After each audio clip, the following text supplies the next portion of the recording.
So the entire Russia narrative was on faulty, shoddy intelligence.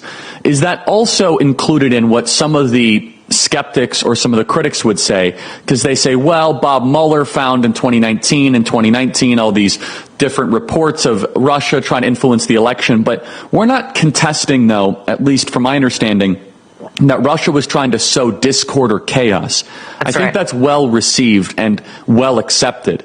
What is the contention here is that there is no evidence. In fact, there's evidence to the contrary that Russia was doing any of it to help Donald Trump. And even beyond that, Brennan went on to say that or Adam Schiff went on to say it, Brennan alluded to it, that Trump did it in collusion with the Russian government. Can you speak to this? Because in some ways the media is being very crafty. So, for example, the media would say, well, there's a 2017 intelligence community assessment supported by bipartisan Senate intelligence that says that Russia did interfere with the election. And some people would say that, well, there was a 2019 report that says Russia did interfere with the election. You're not debating that. You're not contending that. You're saying, but they were not interfering to help Trump. Can you please elaborate on that and push back on some of the criticism?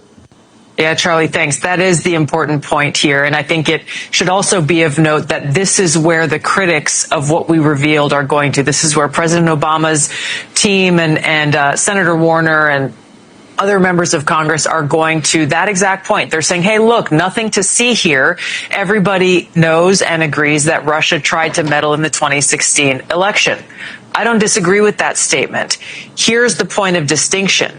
Is that there is no credible intelligence that points to Russia or Putin meddling in the 2016 election in order to try to get Donald Trump elected, period.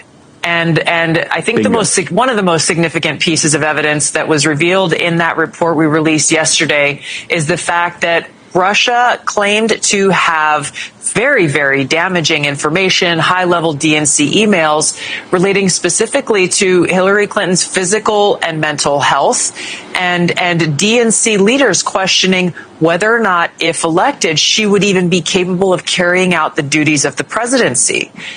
Russia had this. If they wanted to swing the election for Donald Trump, they would have released it in September, October of 2016 at a pivotal time to swing momentum into Donald Trump's direction and damage Hillary Clinton's campaign.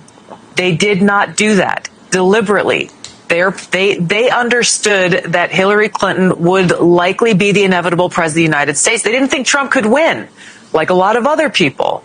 And so they were withholding this damaging information about Hillary Clinton and planning to release it in the days or weeks leading up to her expected inauguration, in order to once again sow chaos within the United States, to draw into question the stability of our country and what kind of leadership would be in place. This cuts to the core of the problem with the January 2017 President Obama ordered manufactured intelligence document. They willfully omitted this intelligence that existed because it didn't support the false narrative they intentionally built once again, which is the intelligence community says with high confidence that Putin aspired to and helped get Donald Trump elected in 2016. And just to